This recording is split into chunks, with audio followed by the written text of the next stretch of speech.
안녕하세요. 매일 묵상. 오늘은 고린도전서 4장 6절부터 21절 말씀 보도록 하겠습니다. 이제 사도 바울은 이제 고린도전서 끝부분에 좀 또 나오긴 하는데, 이제 당시에 고린도 교회가 처하고 있었던 분열에 대한 해결책 그 권면에 일종의 이제 결론을 내립니다.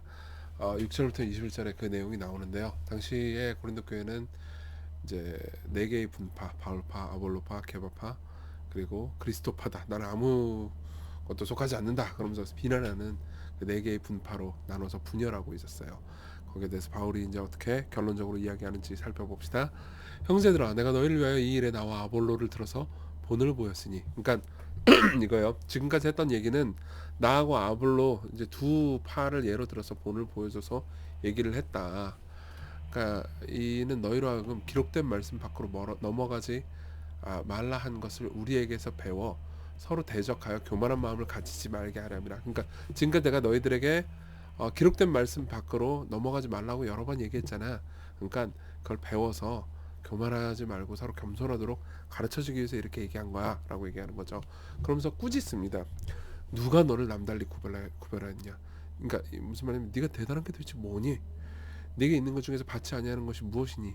내가 받았은즉 어찌하여 받지 않은 것처럼 자랑하느냐. 그러니까 무슨 말이냐면 너희들이 똑똑하니? 그거 네가 노력해서 가진 거야? 아니잖아요. 여러분들 중에서도 분명히 그런 분들이 계실 거예요. 암기력이 좋고 기억력이 좋고, 그리고 그렇기 때문에 여러분들이 무언가 더 성취했고, 여러분들 중에서 건강에 더 뛰어난 사람들도 있습니다. 예, 다른 사람들은 뭐 몇 시간 일하면은 오랫동안 쉬지 않으면 안 되는데, 어떤 사람은 그냥 하루 종일 일해도 잠만 자고 일어나면은 괜찮아지죠. 그거 다 받은 거예요. 선물이에요. 왜 그걸 가지고 자랑하냐는 거죠. 너희가 이미 배부르며 이미 풍성하며 우리 없어도 왕이 되었도다. 그러니까 마치 왕 노릇하는 것처럼 굴었도다 이렇게 얘기하는 거예요. 게다가 당시에 그리스 철학자들이나 이 좀 이제 거짓 교훈을 가르치는 교사들 있잖아요. 그런 사람들이 막 그들의 교만을 되게 부추기고 너희들이 왕처럼 행동하고 살 수 있어 이런 식으로 말했던 것 같아요. 그러니까 이제 바울은 거기에 대해서 비꼽니다. 우리가 너희와 함께 왕 노릇하기 위하여 참으로 너희가 왕이 되기를 원하노라. 이 본문은 해석하기가 좀 까다로운 본문이긴 한데 내용을 보면은 이렇습니다. 그래, 너희들이 정말 왕이었으면 좋겠다. 어, 우리가 지금 왕처럼 모든 것을 다스리고 있거든. 근데 왕처럼 우리가 다스리는 것처럼 진짜 너희들이 왕처럼 행동했으면 좋겠다. 하나님 나라의 왕처럼 정말로 행동했으면 좋겠다. 라고 얘기를 합니다. 그러니까 지금 너희들이 하고 있는 교만은 왕처럼 행동하는 게 아니라는 거죠. 근데 그렇지 않았거든요. 당시의 왕들처럼 행동하는 것처럼 고린도 교인들이 교만했거든요. 왜냐면 당시의 왕들은 진짜 교만했거든요. 근데 바울은 뭐라고 그러냐면 진짜 왕처럼 행동했으면 좋겠다 이런 얘기를 합니다. 그럼 진짜 왕처럼 어떻게 바울이 행동하고 있느냐? 보세요. 9절 중요한 부분입니다. 하나님이 사도는요 온 세상을 통치하기 위해서 하나님께서 말씀을 주신 대리 통치자예요. 그러면 사도들인 바울이 그리고 사람들이 아볼로 같은 사람들이 어떻게 이 세상을 통치하고 있습니까?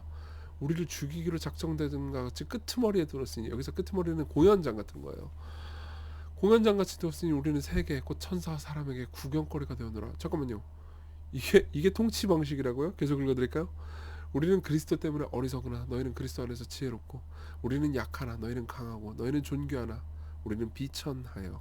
그러니까 무슨 말이냐면 그 바울이 진짜 지혜롭지 않고 어리석고 바보 같다는 의미가 아니에요. 그러니까 사람들의 세상에서 보기에 바울은 어리석고 그 고린도 교인들은 지혜롭게 된 것처럼 보이고 고린도 교인들은 강한 것처럼 보이고 이 사람들은 비천하게 보이는 방식으로 살아간다는 거죠. 왜요? 바로 이 시각까지 우리가 줄이고 목마르며 헐벗고 매맞으며 정처가 없고 또 수고하여 친히 손으로 일을 하며 모욕을 당한 즉 축복하고 박해를 당한 즉 참고. 그러니까 모욕을 당하면 어떻게 해요? 모욕을 당하는 것에서 같이 모욕을 합니까? 아니요, 축복합니다. 바울은 계속해서 축복했어요. 박해를 당해요. 그러면 복수했나요? 아니요, 참았습니다. 비방을 받은 즉 권면하니, 비방을 받을 때 어떻게 해요? 따뜻하게 얘기해 줬어요. 그러면서 그 결과는 뭐죠? 사람들이 바울과 사도들을요 세상의 더러운 것과 만물에 찌꺼기 같이 여긴 거죠. 우리가 지금까지 세상의 더러운 것과 만물에 찌꺼기 같이 되었도다. 이게 바울이 세상을 통치한 방식이에요. 왕으로서요. 사도라는 왕 같은 제사장으로서 세상을 바울이 통치한 방식이에요. 왜 바울의 통치 방법이 이랬을까요? 답은 간단합니다. 예수 그리스도라는 왕이요 이 땅에 오셔서 이런 방식으로 세상을 통치하셨거든요. 수고하여 친히 손으로 일을 하셨죠. 그분이 목 쓰셨어요. 모욕을 당한즉 축복하셨죠. 박해를 당한즉 참으셨죠. 비방을 받은즉 권면하셨습니다. 그러면서 십자가에서요, 세상의 더러운 것과 만물의 찌꺼기같이 여김받았죠. 하나 차이가 있다면 이겁니다. 이때 바울은요, 그래도 하나님께서 함께 계셨거든요. 근데 예수님은요, 심지어 성부 하나님께로부터도 버림을 받았다는 거죠. 예. 예수님이 그런 왕이셨기 때문에 바울도 그 왕을 쫓아서 그 왕을 따라가서 산다는 거죠. 그렇죠? 그러니까 고린도인 너희들도 교만하지 말고 예수 그리스도라는 진정한 왕을 따라서 그렇게 세상을 섬기는 왕이 되었으면 좋겠다, 이렇게 얘기를 하는 겁니다. 그러면서 이제 마지막 권면을 혼내거든요. 혼내면서도 이 안에 참 사랑이 가득합니다. 내가 너희를 부끄럽게 하려고 하는 것이 이걸 쓰는 게 아니고 너희를 내 사랑하는 자녀같이 권면하려고 하는 것이다. 그리스도 안에서 일반 스승이 있을 때 아버지는 많지 않냐니, 그러니까 당시 분열을 일으켰던 사람들을 가르쳐서 스승이라고 얘기하는 거예요. 아버지는 많지 아니하라니 그리스도 예수 안에서 내가 복음으로 너희를 낳았음이라. 그러므로 내가 너에게 권하노니 너희는 나를 본받는 자가 되라. 당당하게 이야기하죠. 왜냐하면 바울은 진짜로 복음의 은혜 안에서 올바른 정체성을 가지고 있었고 정말로 그들을 사랑했거든요. 예. 이로 말미암아 내가 주 안에서 내 사랑하고 신실한 아들 디모데를 너에게 보내었으니 그가 너로 하여금 그리스도 예수 안에서 나의 행사 곧 내가 각 교회에서 가르치는 것을 생각나게 하리라. 그러니까 바울이 전했던 복음을 디모데가 다시 가르쳐 줄 거다. 지금 이제 디모데를 보낸다, 이렇게 얘기를 하는 거죠. 디모데가 아마 고린도전서를 가지고 갔던 것 같습니다. 어떤 이들은 내가 너에게 나아가지 아니할 것처럼 스스로 교만하였으나 주께서 허락하시면 내가 너에게 속히 나아가서 교만한 자들의 말이 아니라 그 능력을 알아보겠으니. 그렇죠? 무슨 말입니까? 이제 내가 안 갈 것처럼 생각하지만 나 다시 고린도 교회로 갈 거다. 그리고 가서 너희들 중에서 분열을 일으키는 사람들의 능력을 보겠다. 어떤 능력입니까? 사도 바울은요, 복음을 전할 때 수많은 사람들을 변화시켰습니다. 사도 바울이 어떻게 수많은 사람들을 변화시켰어요? 바울은 사랑했습니다. 그렇지만 그들은요, 사람들을 변화시키지 못했어요. 왜요? 그들은 사랑하지 않고 자랑하기만 했거든요. 그렇죠? 그러면서 이렇게 얘기합니다. 하나님의 나라는요, 말에 있지 않고 오직 능력에 있다고요. 여러분, 하나님 나라는 말에 있지 않고 능력에 있습니다. 하나님의 나라는 사랑에 있습니다. 하나님의 나라의 왕은요, 짓 이기면서, 그렇죠? 교만함으로 통치하는 게 아니고요, 겸손과 낮아짐으로 통치하는 왕입니다. 예수님이 그런 분이셨으니까요. 그래서 말합니다. 너희가 뭘 원하느냐? 내가 매를 가지고 너에게 나아가랴. 사랑과 온유한 마음으로 나아가랴. 예. 자, 적용을 해볼까요? 첫 번째는 본받는 삶입니다. 바울은 진정한 지혜, 낮아짐으로써 높아지는 진정한 지혜 있잖아요. 그걸 예수님의 삶 안에서 발견했습니다. 그래서 바울은요, 예수님의 삶을 쫓아 본받아 그를 쫓았죠. 우리는요, 바울을 따라서 모든 그리스도인들이 다 그리스도를 따라 살아가도록, 특히 모든 사역자들이, 저 같은 사역자들이 예수님만 바라볼 수 있도록 기도하셔야 됩니다. 그리고 나서 바울은 나를 본받는 자가 되라, 이렇게 얘기했잖아요. 바울은요, 바울의 증언, 복음은요, 바울의 삶, 섬김과 어우러져서 하나가 됐어요. 예. 바울은 십자가를 전할 뿐만 아니라 십자가를 지는 삶을 살았습니다. 그렇기 때문에 우리는요, 바울의 메시지, 언어를 통해서도 복음을 듣지만 바울의 삶을 통해서 복음을 볼 수 있죠. 보세요. 제가요, 이정규가요, 여러분들에게 복음을 전할 때 말로 복음을 전할 뿐만 아니라 제가 섬김으로 여러분들을 계속해서 낮아지잖아요. 정말 그렇게 되기를 바라는데, 그렇게 될 수 있도록 여러분 기도해 주세요. 그럼 여러분들 어떻게 돼요? 제 입을 통해서 복음을 들을 뿐만 아니라 제 삶을 통해서 복음을 볼 수도 있겠죠. 맞죠? 그렇게 기도해 주십시오. 저를 위해서 기도하고요. 여러분들도 그렇게 사셔야 됩니다. 여러분들 복음을 전할 뿐만 아니라 복음을 보여줄 수 있는 삶을 살게 해달라고, 힘달라고 기도하셔야 됩니다. 제가 그렇게 못 산다고 정죄만 하면 안 되고요. 아시겠죠? 자, 그리고 우리의 진정한 왕을 보는 겁니다. 니콜라스 토머스 라이트라는 학자가 쓴 글입니다. 이 본문을 주석하면서 쓰는 글이에요. 당시 철학자들은 무식한 군중을 조롱하기 일쑤였다. 견유학파 철학자는 모욕을 당하면 다시 모욕으로 대갚았고요. 세상 사람들 눈에 부자이거나 유명인인 상대에게는 더욱 그랬죠. 스토아학파는 공격을 받으면 신경 쓸 가치조차 없는 사건으로 치부하고 무시했죠. 그러나 바울은요, 다른 방법을 터득했습니다. 사람들이 모욕을 줄 때 그는 복을 빕니다. 사람들이 핍박할 때 그는 끈기 있게 견딥니다. 사람들이 자신에 대해서 거짓말할 때 그는 온유하고 부드럽게 대응합니다. 대체 누가 이런 식으로 대응합니까? 누가 이런 식으로 대응했습니까? 그분의 주인이죠. 바울의 주인이요, 예수님이요. 바울의 주인은요, 빌라도의 고문실 바닥에 내동댕이 쳐졌다가 도시 밖으로 끌려 나와 죽임을 당했죠. 데인 오틀런드라는 사람이 쓴 글을 여러분들에게 나누고 싶어요. 그냥 예수님의 사랑의 마음을 나누고 싶습니다. 토마스 고디는 그리스도는 살로 뒤덮인 사랑이셨다라고 말했다. 살로 뒤덮인 사랑이래요. 이게 너무 맛있는 말 아닙니까? 멋있는 말이요. 아까 제가 맛있다고 했는데 맛있기도 하네요. 한번 상상해보라. 터미네이터에서 살을 벗겨내면 기계가 나오겠죠. 터미네이터에서 살을 딱 벗기면 기계가 딱 나오죠. 터미네이터 보면 그런 장면이 나와요. 그러나 그리스도에게서 살을 벗겨내면 사랑이 나올 것이다. 동정심이 육신을 입고 세상에 돌아다니면 어떤 모습일까? 우리는 궁금해할 필요가 없다. 예수님이죠. 예수님이죠. 자, 그분을 생각합시다. 그리고 두 가지를 기도해요. 우리 사역자들 위해서 기도합시다. 저를 위해서도요. 사역자들을 사용하셔서 복음을 들려주시고 또 복음을 보여주시고 그렇게 해달라고. 그리고 또 우리 역시 복음을 전하면서 우리 삶으로 복음을 보여줄 수 있는 사람 되게 해달라고. 그리고 우리를 향한 예수님의 사랑 어린 마음 알고 그분을 우리가 사랑할 수 있게 해달라고 같이 기도합시다.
기도하겠습니다. 은혜로우신 아버지, 우리의 삶을 붙들어 주십시오. 그래서 우리가 복음의 은혜 안에서 삶을 살아갈 수 있게 해주십시오. 복음을 들을 뿐만 아니라 복음을 볼 수 있게 해주십시오. 우리가 십자가에서 죽으심으로써 자기 백성들을 살리시고 부활하신 그리스도를 따라 우리 삶에서 순간순간 십자가의 길을 따라 살 수 있게 해주십시오. 우리를 겸손하게 해주십시오. 예수님 이름으로 기도했습니다. 아멘. 네, 겸손의 왕을 따라서 행복한 삶을 사셨으면 좋겠습니다.